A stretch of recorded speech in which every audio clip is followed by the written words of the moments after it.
अंगना बैठी बेटी पापा से पूछेली, पूछत मन घबराय। सात भंवर पापा कहे लागी पड़ेला, कब बेटी हो खेली पराय। चौके बैठी बेटिया माँ से पूछेली, पूछत मन घबराय। सात भंवर अम्मा कहे लागी पड़ेला, कब बेटी हो खेली पराय।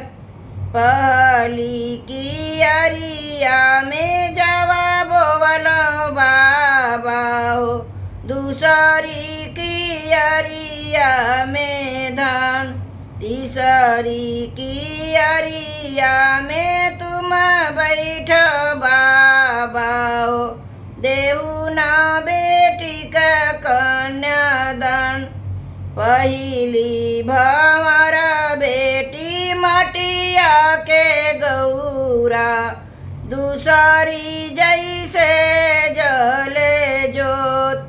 तीसरी भंवर बेटी छूटली मायरिया, चौथी गगन उड़ी जाए।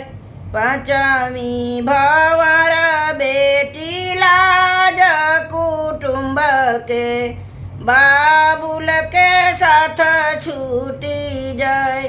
छठवीं भंवर बेटी तुम्हें लागी पड़ेला, सातवीं साजन ले जाए।